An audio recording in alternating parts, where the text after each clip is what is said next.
ಫ್ಯಾಮಿಲಿಗೆ, ಯಾಕಂದರೆ ಗೆಲ್ಲಬೇಕು ಅಂತ ನೀವೇನೋ ಆಸೆ ಪಡ್ತಾ ಇದ್ರಿ, ಬಟ್ ತ್ರಿವಿಕ್ರಮ್ ಗೆಲ್ಲಬೇಕು ಅನ್ನೋಂಥದ್ದು ಅವ್ರ ಅಭಿಮಾನಿಗಳ ಕೆಲಸ ಇತ್ತು. ಬಟ್ ಆ್ಯಸ್ ಅ ಫ್ಯಾಮಿಲಿಯಾಗಿ ನಾವು ನಮ್ಮ ಹುಡುಗ ಗೆಲ್ಲಬೇಕು ಅಂತ ಇವನ್ ನಾನು ಎಕ್ಸ್ಪೆಕ್ಟ್ ಮಾಡ್ತಿದ್ದೆ.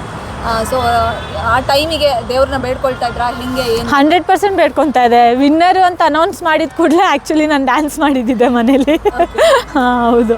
ತುಂಬ ಹಳ್ಳಿಯಿಂದ ತುಂಬ ಬರೋದು ಕಡಿಮೆ. ಅಂದರೆ ನಮ್ಮ ಹುಡುಗರು ಏನೇ ಪಾರ್ಟಿಸಿಪೇಟ್ ಮಾಡಿದ್ರು ಹಳ್ಳಿಯವರು ಅಷ್ಟೆಲ್ಲ ಚಳಿಲಿ ಅಥವಾ ಕತ್ಲಲ್ಲೆಲ್ಲ ಬಂದು ನಿಲ್ಲಲ್ಲ.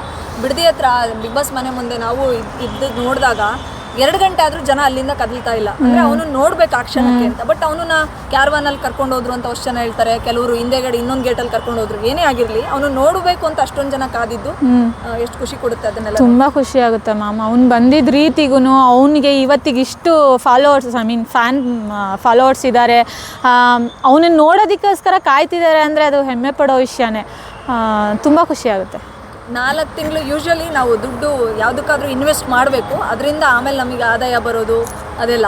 ಇವನು ಇನ್ವೆಸ್ಟ್ಮೆಂಟ್ ಮಾಡಿದ್ದು 4 ತಿಂಗಳು ಟೈಮ್ ಇನ್ವೆಸ್ಟ್ಮೆಂಟ್ ಮಾಡೋದು ಅಷ್ಟೇ. ಬಟ್ ಅವ್ನಿಗೆ ಏನು ಗೊತ್ತೋ ಅದನ್ನ ಅಷ್ಟೇ ಆಡ್ಕೊಂಡು ಬಂದ. ಗೆಲ್ಲಬೇಕು ಅದೆಲ್ಲ ಇಲ್ಲ. ಈಗ ಕಳಿಸಿದ್ರು ಹೋಗ್ತೀನಿ ರೀ, ಹೇಳಿದ್ರೆ ತುಂಬ ಕಿರಿಕಾಯ್ತು, ತಲೆ ಆಪಾಯ್ತು ಅಂತ ಹೇಳಿ ನನಗೆ ಈಗ ಬಿಟ್ಬಿಡಿ ನಾನು ಹೋಗ್ತೀನಿ ಅಂತ ಅಂತಿದ್ದ.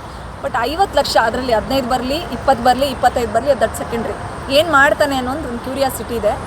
ತುಂಬ ಎಜುಕೇಟೆಡ್ ಪೀಪಲ್ಸ್ ಆಗಿ ಇಬ್ರು ಯಾವ ರೀತಿ ಉಪಯೋಗಿಸ್ಕೊಳ್ಬೇಕು ಆ ದುಡ್ಡನ್ನ ಅಂತ. ಸುಮ್ಮನೆ ಒಂದು ಕಿವಿ ಮಾತು ಹೇಳೋದಾದರೆ ದುಡ್ಡನ್ನ ಹೆಂಗೆ ಅವನು ಉಪಯೋಗಿಸ್ಕೋಬೇಕು ಇಲ್ಲ. ಅವ್ನು ಹೇಳಿದ್ನಲ್ಲ ಬಿಗ್ ಬಾಸ್ ಇರಲಿನ ಶೋನಲ್ಲೇ ಹೇಳಿದ್ದಾನೆ, ಅಂದರೆ ಮನೆ ಕಟ್ಟಿಸ್ತೀನಿ ಮದುವೆ ಆಗ್ತೀನಿ ಅಂತ. ಅಂದರೆ ಅವ್ರು ಮನೆ ಕಟ್ಸಿದ್ದಾರೆ, ಅದು ಸ್ವಲ್ಪ ಆಲ್ಟ್ರೇಷನ್ಸ್ ಇದೆ, ಅದನ್ನು ಮಾಡಿಸ್ತೀನಿ ಮನೆ ಕಟ್ತೀನಿ ಅಂತ. ದೊಡ್ಡವ್ರು ಇರ್ತಾರಲ್ಲ, ಗೈಡ್ ಮಾಡ್ತಾರೆ ಏನು ಮಾಡಬೇಕು ಅಂತ. ಬೆಟರ್ ಅವ್ರ ಅಪ್ಪ ಅಮ್ಮಗೆ ಕೊಟ್ಟು ಅವ್ರ ಹತ್ರ ಹೇಗೆ ಮಾಡಬೇಕು ಏನು ಮಾಡಬೇಕು ಅಂತ ಡಿಸಿಷನ್ಸ್ ತೊಗೊಂಡ್ರೆ ಬೆಟರ್. ಬಾಯ್ಸ್ ವರ್ಸಸ್ ಗರ್ಲ್ಸು ಎಲ್ಲ ಬರೀ ಆರ್ಟಿಸ್ಟೇ ಇದ್ದಾರೆ. ಆಲ್ಮೋಸ್ಟ್ ಎಲ್ಲರೂ ಆರ್ಟಿಸ್ಟ್ಗಳೇ ಅದರಲ್ಲಿರೋರು. ಅದರಲ್ಲಿ ಇವನಿಗೆ ಸಿಗುತ್ತೆ ಅಂತ ಡೌಟ್ ಇತ್ತು ನನಗೆ. ಬಟ್ ಕೊನೆ ಮೂಮೆಂಟಲ್ಲಿ ಇವನಿಗೂ ಅಂದರೆ 3 ಜನ, ರಜತ್ ಮತ್ತು ಭವ್ಯ ಹನುಮಂತ 3 ಜನಕ್ಕೆ ಸಿಕ್ತು. ಆ ಶೋ ಒಂದೊಂದು ಶೋ ಅಂತ ಅಂದಾಗಲಿ ಈಗ ಆಲ್ರೆಡಿ ಇಡೀ ಕರ್ನಾಟಕಕ್ಕೆ ಗೊತ್ತು ಹನುಮಂತ ಯಾರು ಅನ್ನೋದು. ಮತ್ತು ಇನ್ನೊಂದು ಶೋ ಮೂಲಕ ಅವನಿಗೆ ಮತ್ತು ಅಲ್ಲೂ ಕೊಡ್ತಾರೆ ಇಷ್ಟು ರೆಮ್ಯುನರೇಷನ್ಸ್ ಅಂತ ಇರುತ್ತೆ. ಅದರಲ್ಲಿ ವಿನ್ನರು ಇನ್ಮೇಲೆ ಜಾಸ್ತಿ ಆಗಿರುತ್ತೆ, ಡಬಲ್ ರೆಮ್ಯುನರೇಷನ್. ಅದೆಷ್ಟೋ ಏನು ಕೊಡಬೇಕೋ ಅದು ಕೊಡ್ತಾರೆ. ಈ ಶೋಗೆ ಸೆಲೆಕ್ಟ್ ಆಗಿದ್ದು ಎಷ್ಟು ಖುಷಿ ಕೊಡುತ್ತೆ.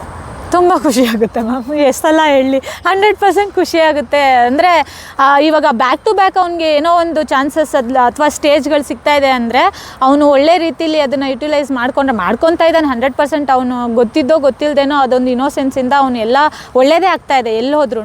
ಸೊ ಇದೂ ಒಳ್ಳೆ ಸಕ್ಸಸ್ ಕೊಡಲಿ ಅಂತ ವಿಶ್ ಮಾಡ್ತೇನೆ.